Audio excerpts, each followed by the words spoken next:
So I was really happy. I was really very pleased with Children of the Corn. To be honest with you, it was really a treat. I mean, it was actually written by Stephen King. It was directed by Fritz Kirsch.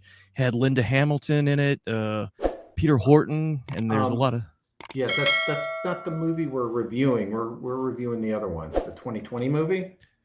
Oh boy, I just got to chill up my spine, dude. Yeah, yeah, it's unfortunate because that other movie was actually kind of effective and decent in a lot of ways, kind of iconic for horror fans. So we're talking about the 2020 or 2023 version because there's like some conflicting information. I guess it came out this year, but I think it didn't. was done in 20. Yeah, I'm seeing some conflicting information too, but let's just call it the 2023 one for Okay, for for all intents clarity, and purposes. Yes. because I had seriously just put this out of my head. I mean, I think we saw it like a day ago, and now I'm just like kind of blanking uh, on it. And maybe it's just like a It all safety just mechanism. left. It's a It safety just left. mechanism. Yeah, it's like what trauma patients go through that it just throws it out. So, Clay, will you tell us what the hell we just watched? Okay, I would love to. This tepid remake that need not be was helmed by Wimmer, who was responsible for other essential viewing like Ultraviolet, Total Recall, the remake, not the Ooh, original, yeah, and Equilibrium, which was pretty actually, good in context. yeah. Yeah. Well, that's kind of cool because I didn't know, I didn't look them up as far as other directorial stuff. So I mean, yeah, Equilibrium was kind of cool. Ultraviolet was okay.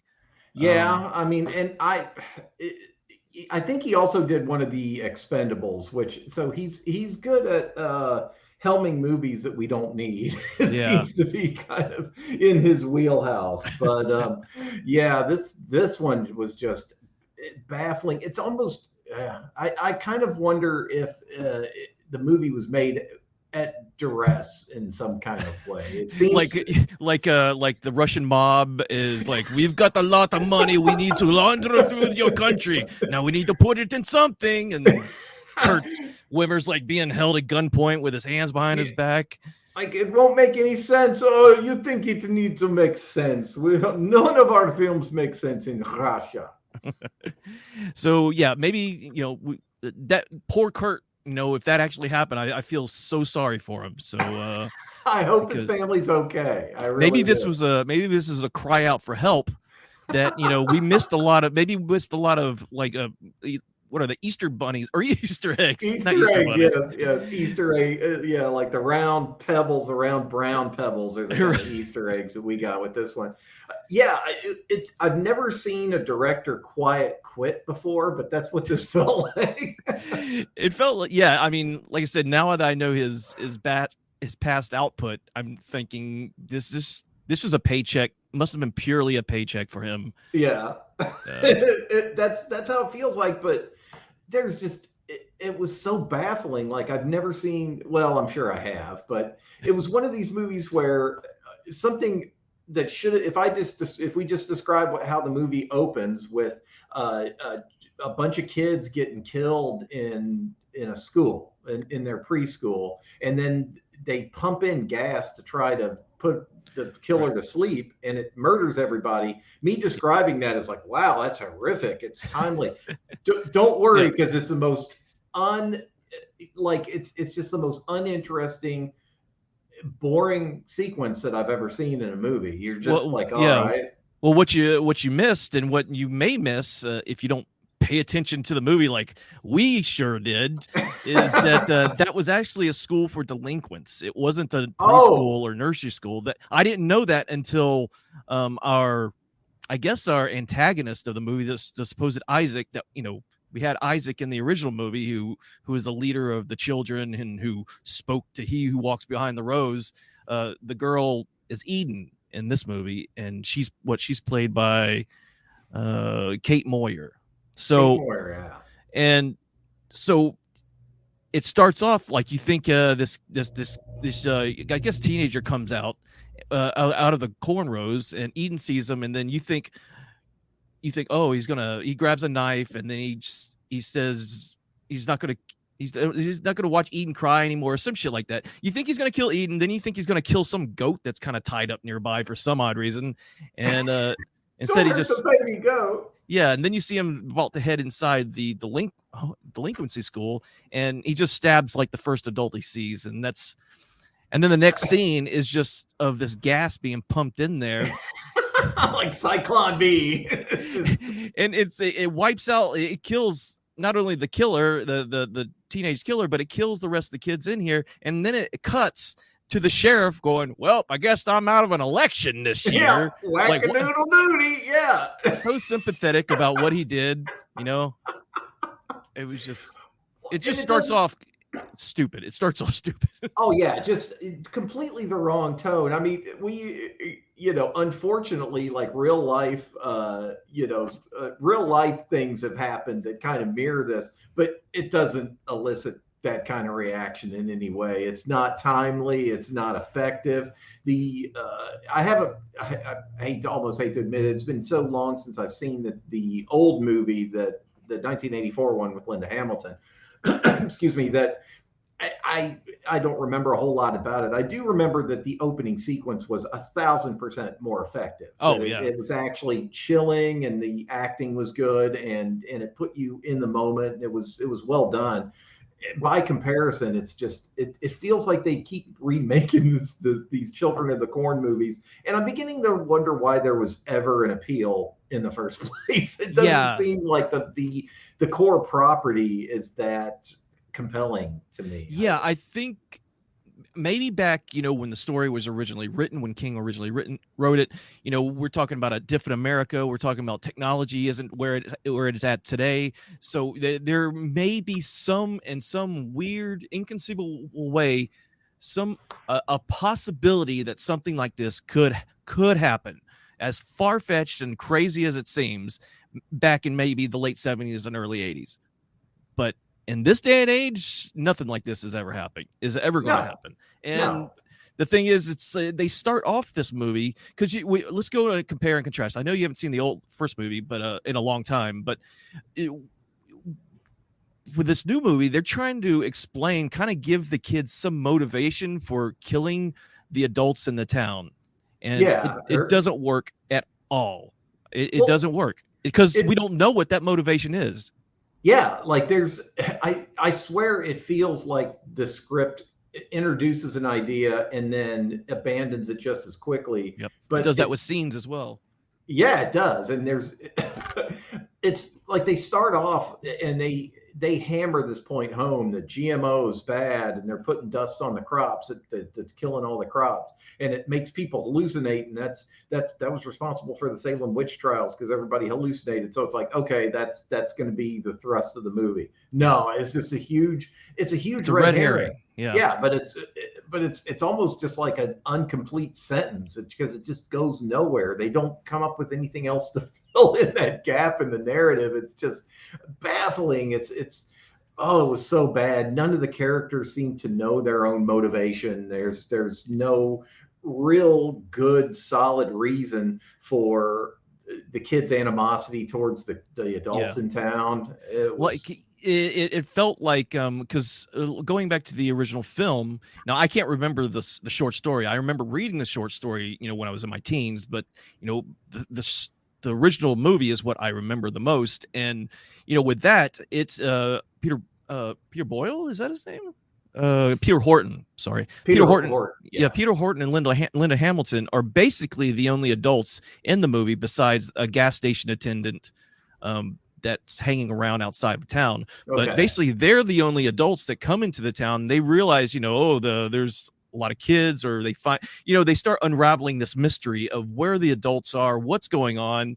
And, it turns into a cat and mouse throughout the entire movie of them hiding from the mean kids and the evil kids. And then, meeting up with some kids who, don't want to be a part of it anymore, kind of thing. They run into like a ritual sacrifice, which is really kind of a really cool thing that they put in the original.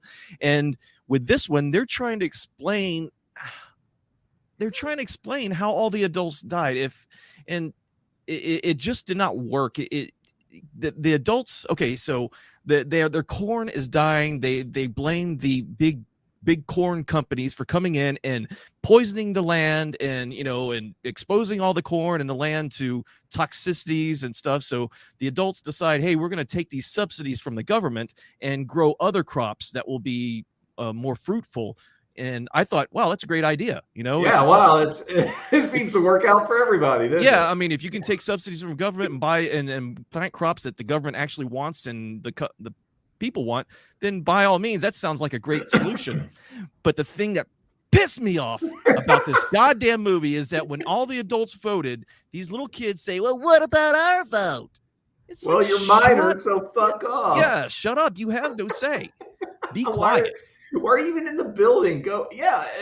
Oh God. And then it's just the minors, just especially in, I don't want to, Kate Moyer, I'm sure she's a fine little actor, but her attitude and the way she portrayed this character was extremely annoying to me. I mean, bless her soul, I'm sure she's got other parts that she's done really well, but with this was just horrible. Everybody was bad in this. I didn't like Elena Camporas's like acting much in it, and it's same kind of thing. It's like I don't really blame her that much. She didn't have much to go on, but all her performances were just very breathy, and I'm very serious. Like you can tell that her. I felt like she's like the best actor in her school in the actual town of Nebraska where they shot this. She's just got a very breathy, very serious. Yeah. Oh, God, she always had. I think it was just more a character. I don't have a problem with her, of course, but her character was this. Even she's supposed to be the protagonist, but she's just as annoying as the antagonist in this film because she's going to Harvard she's going to some kind of a microbiology school or something like that. And she's escaping the town, but she still wants to save the town. She goes, we can fix the town. No, Dad, we can fix the town. Even after the dad said we can get these farm subsidies and raise crops that people actually buy and that are healthy, but she's like, no, we can fix the town. She wants to fix the town. She wants to have all these ideas. She makes these impassioned, breathy speeches. To like she's kind of firing up the crowd, and it just became even more annoying than the antagonist. And frankly, I was just sick of both of them. Corn, we need to save our corn. But I think the motivation was once these kids realized that their cornfield was going to be ripped apart and something else was going to be grown. That was their supposed motivation with it. I guess whatever this. We're led to believe that it's this GMO and toxins and fungus or whatever that's influencing their mind. But I guess it's some otherworldly entity out in the cornfield that is influencing. Hey, don't let them tear down the corn because I'm not going to be able to live. I've got corncob fingers and a corncob hat. I'm the big corncob monster, and that's another part we can get to. But I don't remember our actual dialogue when we were riffing the movie from beginning to end, but I recall having the thought, if I didn't express it, I thought it, that if this fucking movie has a goddamn corn monster in it, I'm going to lose my mind. And sure as shit, there's a fucking corn monster in it. It's made of corn, and it's a corn monster. It's like... That's just how out of touch these filmmakers are. Is that what the audience is going to go nuts for is a fucking monster made out of corn husks. That's why we that's why we tuned in is a corn monster. Yeah, I think you had some notes that you wrote about when you're going to make when you're going to do a remake. You want to see like a different point of view, or you want to see something honed in. That like a laser focus on the original and make it better, and I can think of a handful. I can think of the Texas Chainsaw Massacre remake from 2003, the Friday the 13th remake from late 2000s, something like that. The Evil Dead 2013. Right. So all these kind of took the ideas of the original movie and honed them in, made them a little bit more brutal than the originals too, and they did something different, and it was exciting to see. This did not do that. This took everything that you loved about the original movie and tried to do disregarded it. And let's delve on this fucking monster. Let's go. because again, a good comparison to this monster, I mean, is again the original movie did not show a corn monster. Now it showed something under the ground moving, and you see it like boiling up or something like that. But they never actually showed what was behind the rose. They didn't show the monster or the demon or whatever entity it was. And it's good for them because it was the 80s and they knew that they would have to come up with something that's better than, I guess, Pumpkinhead coming out of the goddamn ground. Just a dude in a ghillie suit with corn glued to it, just ears of corn. Which thinking about it now, that probably would have worked better than the CGI mess that we actually saw in this movie. Yeah, that's not even lit. Like like they either didn't have the budget or they just didn't give a shit. That's just one of the biggest sins of most movies nowadays, is that they just don't give a fuck. There was no attempt to light it in the same lighting, and even if it looked decent, like it would have mattered because there was no backstory to the monster. There's no reason for it to be. Nope. At all. There was no justification for a corn monster, and well, and it just pisses me off to say it, a fucking corn monster. Yeah, and then you're like, I think they should have just rolled with that fucking toxin, whatever, in the air. That would have been a much more legitimate reason for the kids to go freaking crazy. Than some lurking monster, unless the monster is a direct result of the pesticides. Maybe that's something we didn't catch. Maybe this is a toxic Avenger kind of corn cob monster. Or I thought, and like you pointed out, I thought, okay, it's obviously they're hammering this point home about how these toxins cause hallucinations. There's no actual corn monster. It's a mass hallucination that's making everybody go crazy. Yeah, that would have made some kind of narrative sense. No, they didn't do that. It was literally a fucking corn monster, and and they tried to do that at the end, where Ellen's Alina's character, Bo. She's like, it's not real. It's not real. And I was like, okay, this is kind of like would be a cool ending kind of thing. Yeah. And then here comes corn cob monster marching out of the fucking cornfield. And then of course, Bo, her character's like, oh, this isn't real. And just,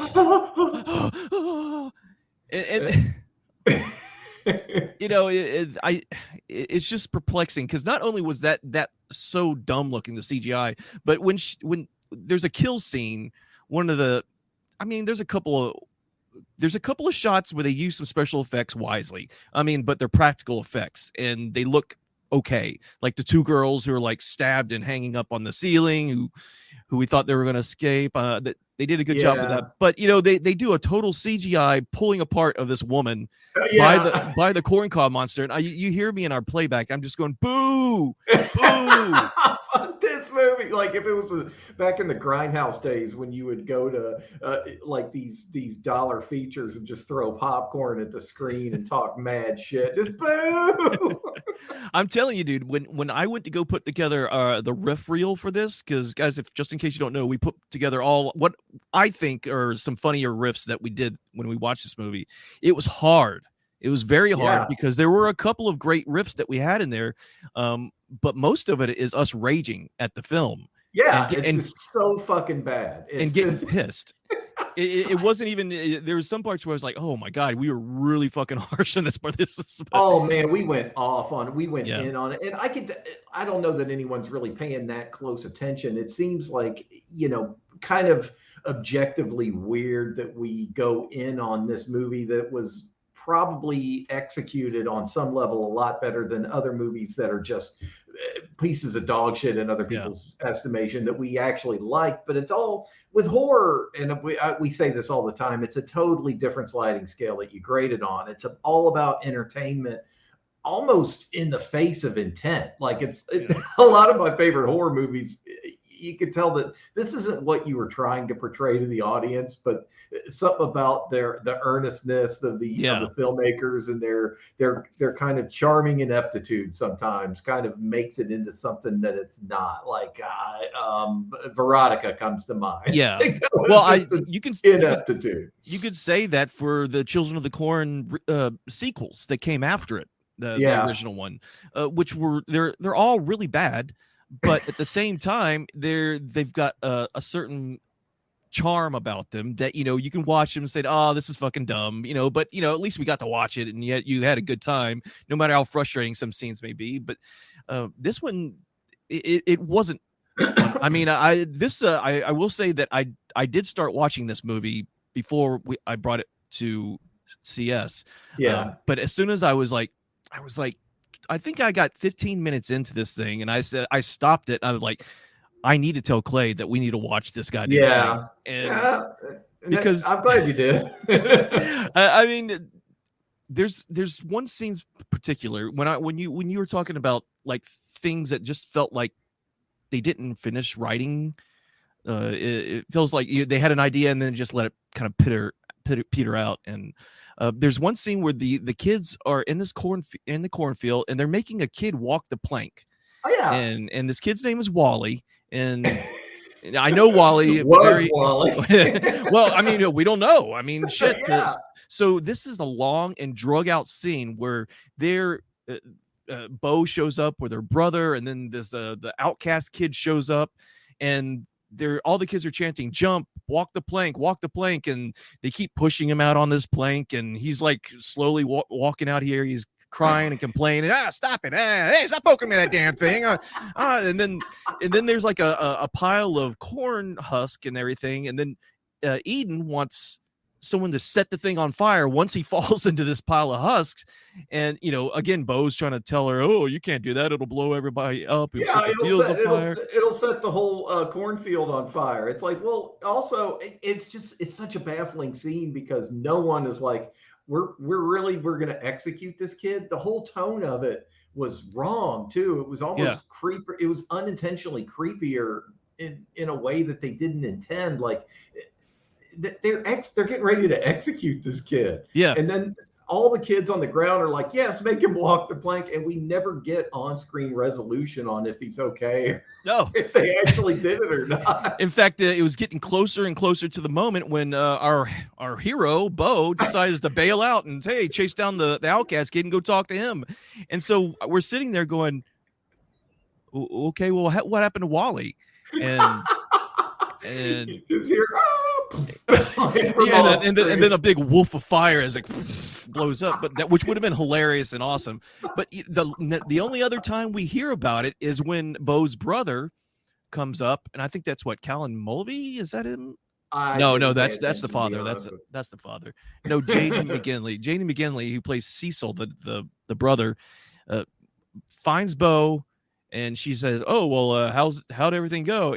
And the brother's just like, "Oh yeah, we were all jumping around and laughing and whatnot." But I was like, "Well, what happened to Wally?" I know, what happened to your victim? And I thought certainly we'd come back to that, because they did come back to that same spot later in the film near the climax, and there's no Wally up on the plank, so we must assume he's got down somehow. But there's no, if there was like a body that was on the ground on fire or burned or something, still smoldering, I'd be like, "Okay, there's Wally. We know what happened to him."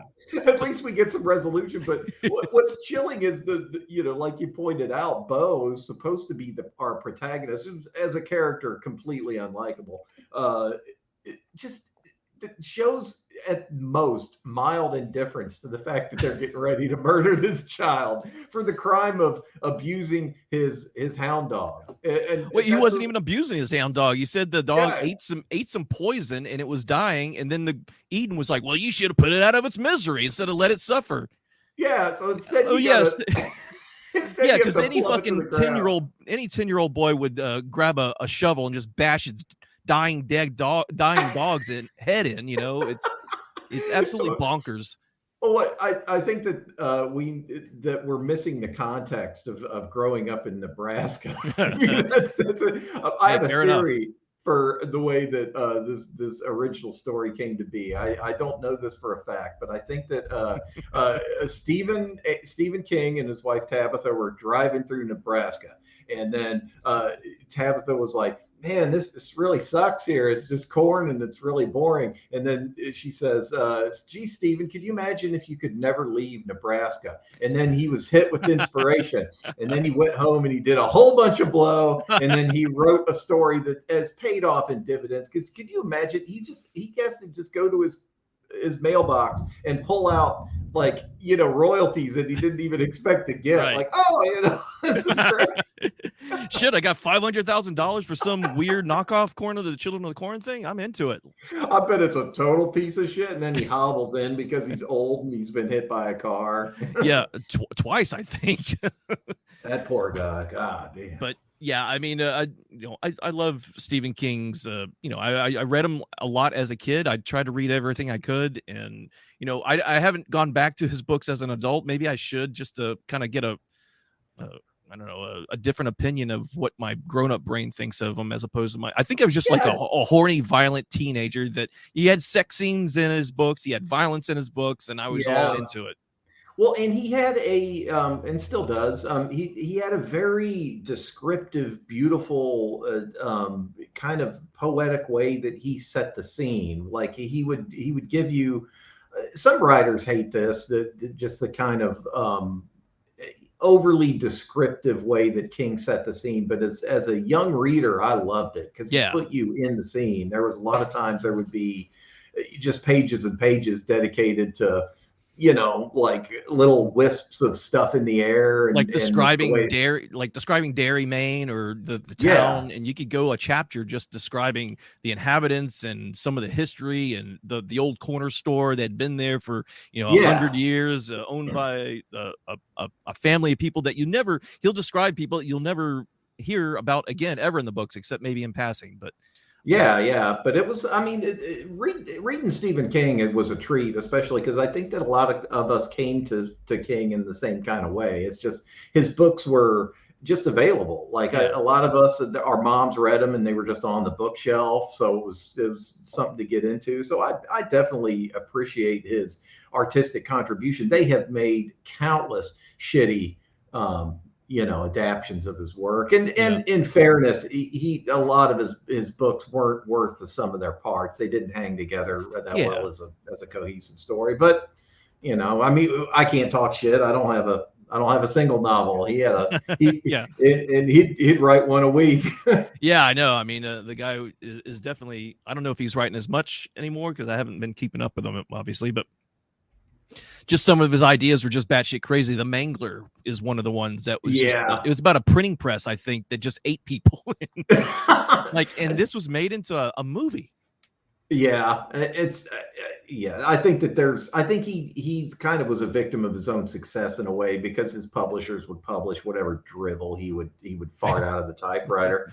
One that stands out to me is Apt Pupil. That was genuinely troubling to read. That got into my head when I read that. I was like, this is really a fucked up story that you've written. Yeah, his Richard Bachman pseudo aliases, or that he wrote under, The Long Walk was one that troubled me when I read it, because it was just about a brutal death march of children forced to walk. It was kind of like a Hunger Games situation in a way. But Children of the Corn, like I said, I can't remember that much of the actual written story, but I do remember quite a lot of the original movie in 1984. And Children of the Corn 2023 is a big stinker, and this is one of the ones that this is one of the ones, because we usually like to write reviews. You usually write like a big kind of like rambling mass of verbal thoughts, and then I try to make sense of them and like put my little 2 cents, and then we'll post a review onto Amazon, and most of the reviews are maybe kind of trashing the movie a little bit, but we'll 5-star them anyways, if they're independents or low budget and everything. Ironically kind of praising and just give them a 5-star, like Goblin and Veronica and stuff like that. This one, I did not feel any sense of being ironic or giving it 5 stars. This is a pure 1-star hit that I put on Amazon. I'm not even sure if they're going to publish the actual review, because it's so mean-spirited. There were a lot. I wrote. It was the thing. I edited a little. I edited a little bit, but it's well, because I was mad at, and having done a little bit of research on very little, like like knowing who the director is now, there's no excuse, man. It should have been better than this, and it's nothing that needed to be budget wise that you needed to improve upon, right. and like I could forgive some poor performances. There's going to be child actors in it, so you have to kind of be forgiving about it. But they gave them nothing to work with. No one had any motivations. Like the lead character to all the people, to her dad. Like the way people felt and acted never made sense, not once. Like no one's motivation was anything that you could kind of sink your teeth into. You didn't like the kids, you didn't like the adults, there was no one for you to kind of to anchor the audience into the movie. It just makes it a slog to get through. And when is this going to end? There's always that sense of when is this going to end, but there's just the sense that nothing made sense. There was no there's weird motivations for characters doing things. I will say I do like the actor who played the dad. I thought he did a fairly okay job with what he had, and then you can kind of he was okay. But the weird thing is there's a moment in this film where the kids somehow they use the same gas that killed the original children at the very beginning on the adults who are locked into the jail. Now, somehow, some way, the adults didn't die. I thought they would be dead, or because Eden is haranguing them about, oh, how long can you hold your breath? Can you hold it longer than my friend so and so at the delinquency school, which he specifically says. And and I thought that was funny, but then the adults start waking up, and then they're in this pit. And now keep in mind we all saw the dad in the jail. We all saw Bo's dad in the jail. We saw several other people in the jail. We just assumed they pulled everyone out, put them in this pit, and then just started dumping dirt on them and burying them alive, which was okay, that's a good way to get rid of them, I guess. And I made the comment, I think we both did, that like try to survive a little bit. It would take an army of children, and I'm not in that good a shape. I'm not that young of a guy anymore. I could fuck up a bunch of kids that were trying to push me into a pit and dump dirt on me. Hey, give a 10-year-old a chainsaw, give him a pitchfork, give him a little knife. They can come out with what the fuck they want. I'm telling you, I'm going to be snapping some little necks before I go down. I'll pick one of those kids up by their feet and use them to beat the smack out of the other kids in the circle. I'm going to be screaming with a pile of dead children crawling on top of me as I'm ripping them apart. And they can finally stab you to death, but there's going to be like 50 of them fuckers just lying around me. I mean, a couple of them are going to be lesser eyes and fingers and stuff. I'm not going down easy. I didn't make it to my 50-year mark to be killed by a bunch of children, guys. Yeah. And that's and again, that's the thing we can compare to the original film is that we do see flashbacks in the original film of how the children did manage to kill the adults, and it was all them catching the adults on in surprise, like they just show up and just start stabbing, Like in the beginning of it, they poison all their coffee on a Sunday. Like none of the adults expect to get just murked at the diner that everybody goes to. It'd be poison the coffee, just little subtle things the kids did that were, again, subtle. You didn't see any over bullshit like in this one where, look at us, we're a big gang of children. It says, no, you gave the adults a heads up, and if this was based in it, if you had any kind of disbelief you wanted suspended, the adults would have put up some kind of fight. And we should have seen some bloody dead children before they finally took over. Yeah, there should have been something on both sides. I mean, goddamn, like films that people just panned in the day were better than this. Like, remember Maximum Overdrive, that stupid movie about the I love that movie. But it was that movie. But it's a campy masterpiece. It's camp. It's camp, but that movie was a masterpiece. If you're going to compare King adaptions to this, it's just like. I swear these Children of the Corn movies are just getting diluted to the point of just being completely irrelevant by the time we get to now. Like there's, like you point out, there's just no cultural relevance. There's nothing timely to bring you into it. And they have all the stuff. Like it's a story that could have been an analogy about like the poisoned water in Flint, Michigan, and just this kind of generational divide that we can't understand. Like, I mean, I don't understand TikTok at all. Like that you could make a horror movie about that. Like, what are the kids doing? They're doing this weird, dance on TikTok, and we don't understand. There's all this stuff that the movie had to work with, and it just didn't chase down any of these themes and give us anything to let. And God, that's what makes me so mad about it. Is like with horror fans are just the most patient like fan base in the world. We know that we're going to sit down and watch something that's going to be kind of fundamentally not that good in movie context, and you still fuck with us. You still waste our time, even though we're on your side to even be given this turd a chance. And this one wasn't even released in theaters. I think it just came out straight to Shudder or Prime Video. I think now. I saw that stupid fucking movie, The Boogeyman, in theaters just a couple months ago, only because it was like, oh, it's $5 night. We wanted to just get out of the house, and so we went and saw it. It was just balls out awful. It was just a horrible movie, and and people are in there getting scared. It's like, I'm looking around, people are like, oh, I'm like, this is a horrible CGI monster they're covering in darkness, just like Children of the fucking Corn. Oh man, we might have mentioned this before too, but when I was watching the latest Evil Dead in the theater, people were getting up and marching out all indignant and offended. It's like, fucking go drive your car into a gully, you weakling. What are you here for? Yeah, man. Well, I can say this is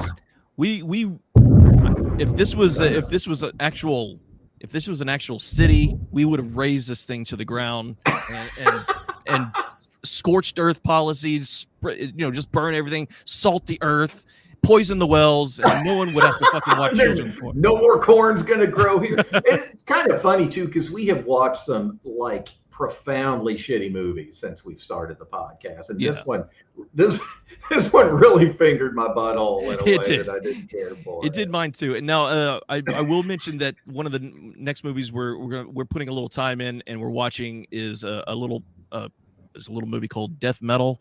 I'm looking forward to doing that one. And it's from this director who's a big fan of heavy metal. Of course, it's a low budget horror movie, and this isn't one of those things where we're just going to watch it and just give our spur of the moment thoughts. We're going to riff this thing. We're going to Mystery Science Theater 3K it. And already from what I've seen and my notes, I'm already enjoying it. It's about 15 minutes in, and it's cheesy.